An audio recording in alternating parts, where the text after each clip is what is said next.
بسم اللہ الرحمن الرحیم۔ السلام علیکم دوستو، اپنے ناول پازیب کی نئی قسط کے ساتھ اپنے تمام دوستوں کی خدمت میں ایک دفعہ پھر راشد مستحسن کا سلام۔ امید ہے آپ سب دوست ہمارے ناول پازیب کو بہت زیادہ انجوائے کر رہے ہوں گے، اور آج ہم اس کی 7ویں قسط کے ساتھ آپ کی خدمت میں حاضر ہیں۔ تو بغیر کوئی وقت ضائع کیے اپنی قسط کی جانب بڑھتے ہیں۔ غلام شاہ خاموش کھڑا تھا اور اس کے سارے ساتھی جیسے پتھر کے ہو گئے تھے۔ کوثر جہاں بھی سن ہو کر کھڑی رہ گئی تھیں۔ غزالہ اور شبانہ بھی آ گئیں۔ انہوں نے یہ حیرت انگیز منظر اس طرح دیکھا تھا جیسے کوئی خواب دیکھ رہی ہوں۔ سب سے پہلے شمشیرہ بیگم ہی ہوش میں آئیں۔ انہوں نے 2 ہتھڑ سینے پر مارے اور زمین پر بیٹھ کر رونے لگیں۔ وہ بین کر رہی تھیں۔ سارے مرد ہی ہجڑے ہیں اس گھر کے، ارے ٹانگ برابر لڑکے کو قابو نہیں کیا جا سکا۔ تجھے موت آئے اکرام، تجھے طاعون لے جائے، کیڑے پڑیں تیری لاش میں۔ اس سے پہلے کبھی خیال نہیں آیا کہ اس کوٹھے پر تیری ماں ناچ رہی ہے؟ اس سے پہلے تیری غیرت کبھی نہیں جاگی؟ ہائے لٹوا دیا، ہائے برباد کر دیا، ارے نکل جا یہاں سے، نکل جا۔ اکرام نے چاقو بند کر کے جیب میں رکھا اور پھر آہستہ آہستہ دروازے کی طرف بڑھ گیا۔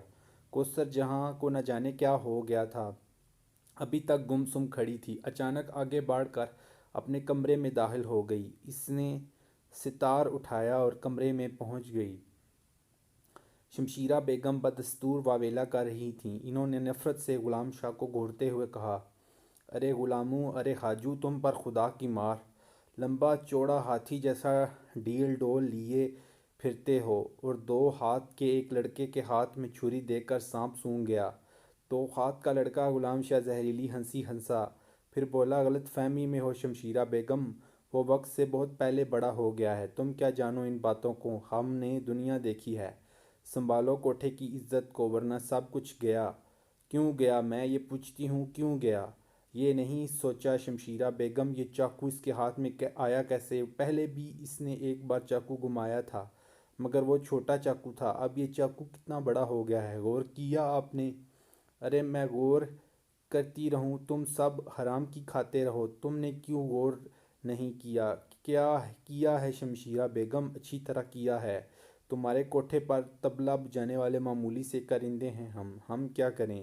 اگر تم کچھ کر سکتی ہو تو رب نواز کے خلاف کرو۔ وہ اس محلے میں بلا وجہ نہیں آیا، یقیناً اس کے دل میں کوئی منصوبہ چھپا ہوا ہے۔ اسی منصوبے کے تحت اس نے اکرام کے کندھے پر ہاتھ رکھا ہے۔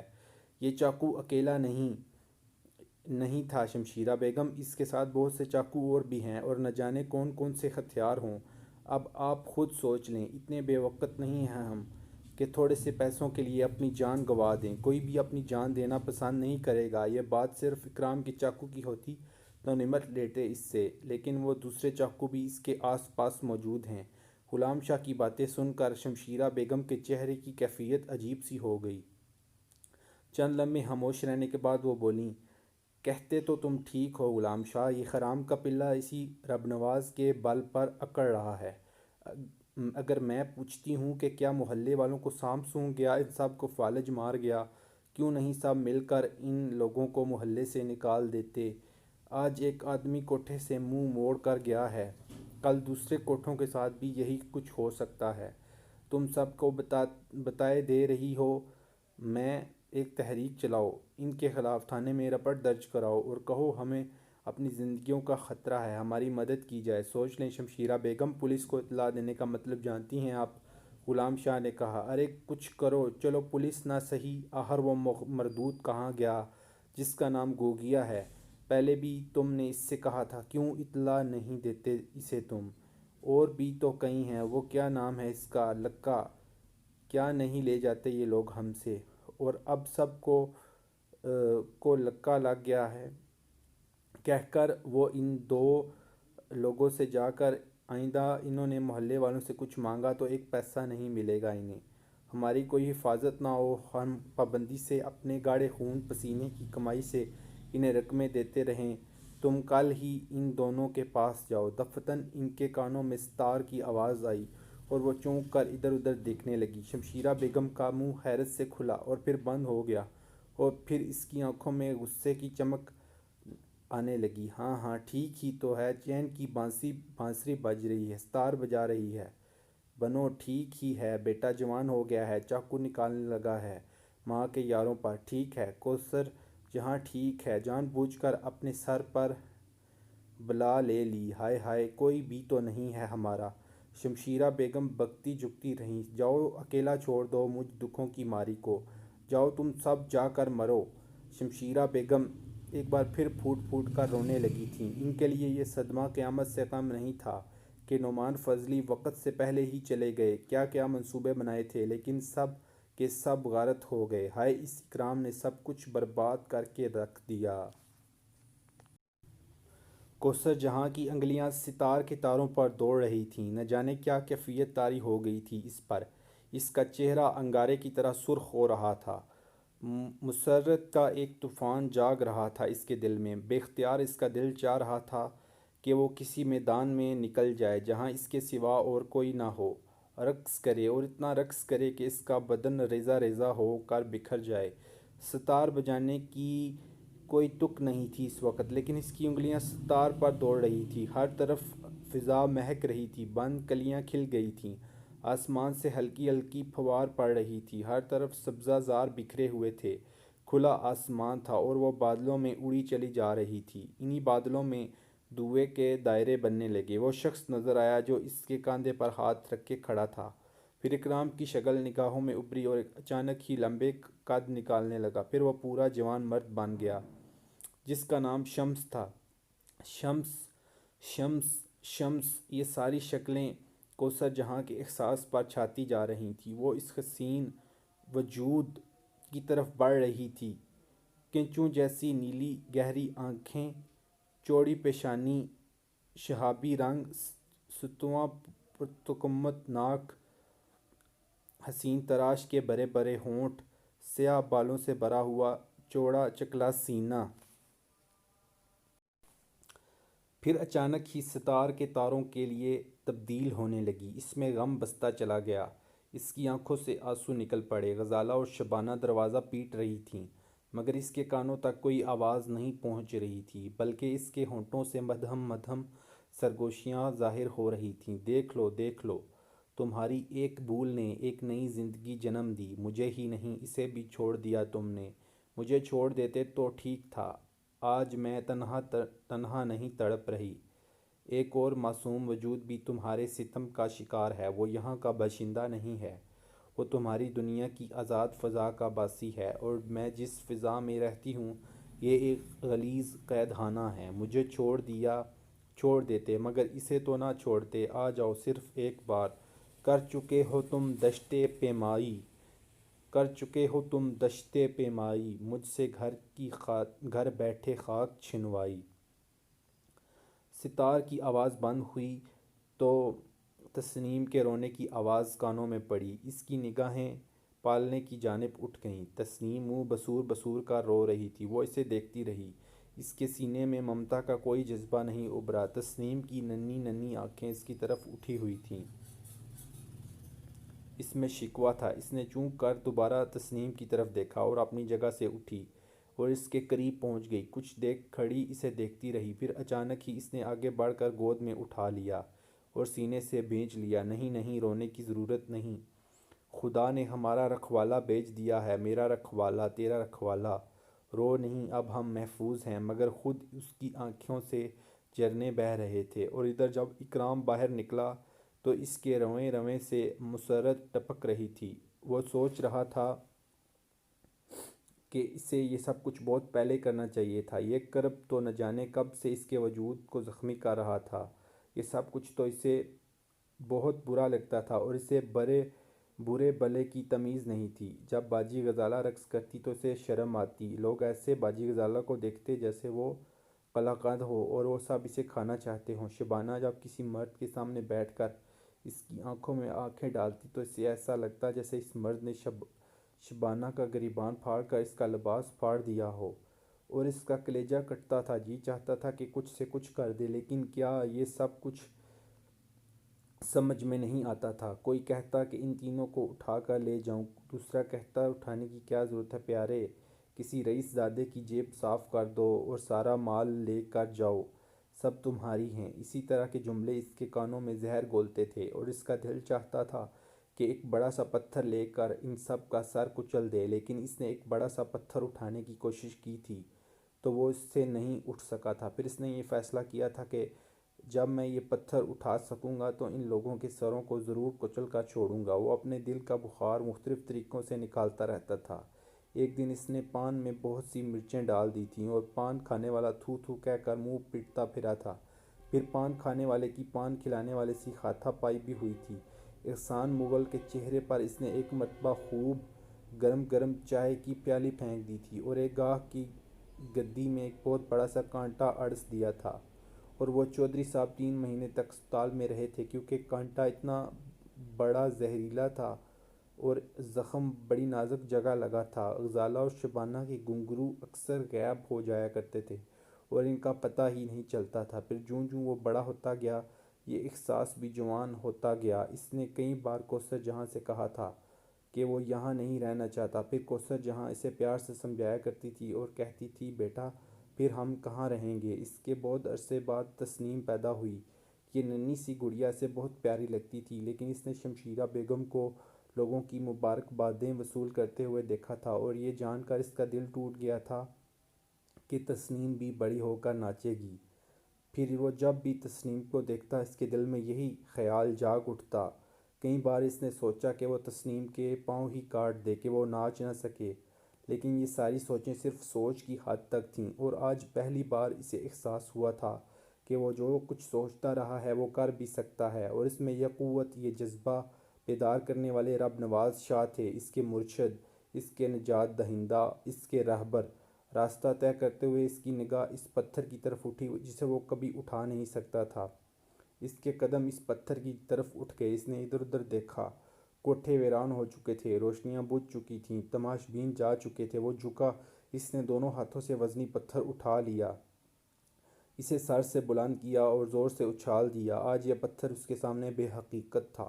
وہ مسکرا کر آگے بڑھ گیا۔ پھر وہ جب رب نواز کے ڈیرے پر پہنچا تو سب جاگ رہے تھے۔ شاہ جی برآمدے میں بیٹھے حقہ پی رہے تھے۔ تمباکو کی خوشبو فضا میں رچی ہوئی تھی، شاید اسی کا انتظار کیا جا رہا تھا۔ چاروں ساتھی بھی ان کے آس پاس موجود تھے۔ اکرام کے اندر داخل ہوتے ہی شاہ جی نے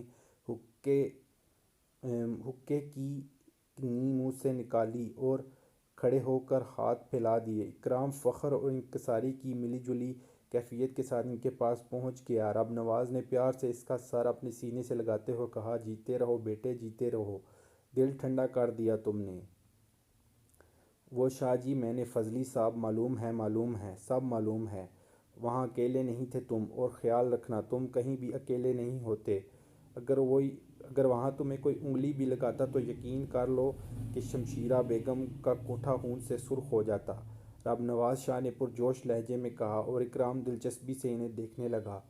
پھر دوسری صبح 7 نہیں بجے تھے کہ شاہ جی کے مکان کے کھلے دروازے سے کوثر جہاں اندر آ گئی۔ رب نواز صبح جلدی اٹھنے کے عادی تھے، باقی لوگ بھی جاگ گئے تھے۔ اچانک کوثر جہاں کو دیکھ کر سب گونچے رہ گئے۔ رب نواز نے سنبھل کر کہا، آئیے بی بی آئیے۔ وہ اکرام یہاں ہے، رات کو گھر واپس نہیں آیا؟ جی موجود ہے، سو رہا ہے آرام سے، وہ اپنے گھر میں ہے، آپ چاہیں تو اسے جگا دیجیے، آئیے میں آپ کو دکھاؤں۔ اور وہ آگے بڑھ گئے۔ کوثر جہاں ان کے ساتھ اندر داخل ہو گئی تھی۔ اس نے مسحری کی طرف دیکھا۔ اکرام مخمل کی چادر اوڑھے گہری نیند سو رہا تھا۔ چند لمحے خاموش رہی، پھر کوثر جہاں نے سر اٹھایا تو شاہ جی نے ہاتھ اٹھا کر کہا، آپ اس کی شکایت نہ کیجیے گا بی بی، وہ اب صحیح راستے پر چل رہا ہے، میں اس کا راستہ کبھی نہیں روکوں گی شاہ جی۔ کوثر جہاں روحان سی ہو گئی، اور کیا خدمت کر سکتا ہوں آپ کی؟ ایک بات بتائیں گے شاہ جی؟ پوچھیے، آپ کون ہیں؟ اس علاقے میں کیوں رہنا پسند کیا ہے آپ نے؟ یہ سب کچھ کیوں کر رہے ہیں آپ؟ کوثر جہاں کی آنکھوں سے آنسو بہنے لگے۔ پاگل دیوانے ہیں ہم کوثر جہاں بیگم، کیا بتائیں کون ہیں ہم، کہاں سے آئے ہیں؟ چھوڑیے ان باتوں کو۔ ہاں ایک بات آپ سے ضرور کہیں گے، ہمارے لائق کوئی خدمت ہوا کرے تو برائے کرم بتا دیا کریں۔ اچانک ہی کوثر جہاں جذباتی انداز میں آگے بڑھیں، رب نواز کا ہاتھ پکڑ کر اسے ہونٹوں سے لگایا، اور اس کے بعد تیزی سے باہر نکل گئیں۔ رب نواز بونچے رہ گئے تھے۔ کوثر جہاں ڈیرے کوثر جہاں ڈیرے کے دروازے سے باہر نکل گئی تو وہ چیخے، ابے نور شاہ، او دلبر خان، جلدی سے جانا، ذرا لوٹا لے کر آؤ، ساتھ میں صابن بھی لے آنا۔ تعمیل کی گئی اور شاہ جی صاحب اب اپنے رگڑ رگڑ کر اپنے ہاتھ دھونے لگے۔ کیا ہوا شاہ جی؟ ہاتھ میں لگ گیا۔ کیا لگ گیا؟ نور شاہ نے کہا، کچھ نہیں یار، گندا ہو گیا ہے۔ آخرکار اللہ نواز شاہ خود ہی گجرات پہنچ گئے۔ غیاث الدین صاحب نے مکمل خاموشی اختیار کی ہوئی تھی، پتہ نہیں تھا گھر کیا بیت رہی تھی۔ اللہ نواز شاہ نے ہر ممکن کوشش کر ڈالی تھی لیکن کہیں سے بھی رب نواز کا پتہ نہیں چل سکا تھا۔ اللہ نواز شاہ کا خیال تھا کہ وہ کراچی واپس چلے گئے تھے اور کراچی جیسے عظیم شہر میں کسی کا روح پوش ہو جانا بڑی معمولی سی بات تھی۔ بہرحال اس گھرانے پر جو کچھ بیت رہی تھی اور اس کے مکین ہی جانتے تھے۔ مرزا حیات بیگ ان واقعات سے اس قدر شرمندہ ہوئے تھے کہ پھر رک نہیں پائے تھے اور فوراً ہی واپس چلے گئے تھے۔ اللہ نواز شاہ نے جہاں تک ممکن ہو سکا بیٹے کو تلاش کیا اور اس کے بعد تھک کر بیٹھ گئے۔ ادھر غیاث الدین کا خیال تھا بیچارے غیاث الدین نے دوبارہ رابطہ نہیں قائم کیا تھا۔ بڑا ہی عجیب سانحہ ہوا تھا۔ اس سے بڑی بات یہ تھی کہ نکاح ہو چکا تھا۔ اگر کوئی معمولی سی بات ہوتی تو شاید خاموشی سے حالات قابو میں کر لیے جاتے، لیکن اب ایک عجیب کیفیت تھی۔ ذکیہ بیگم نے ہی ملک صاحب سے کہا، ادھر کی بھی کوئی خیر خبر لی آپ نے؟ کدھر کی؟ اللہ نواز شاہ نے غم آلود نگاہیں اٹھا کر بیگم کو دیکھا۔ گجرات کی بات کر رہی ہوں، کیا خبر لوں؟ کچھ اتا پتہ چلتا تو ہمت بھی کرتا، خالی منہ پٹاخے سے کیا فائدہ؟ کیا کہوں غیاث الدین صاحب سے؟ کس طرح دلاسا دلاؤں انہیں؟ پھر بھی ہمارا اس طرح خاموش بیٹھنا بھی تو مناسب نہیں ہے۔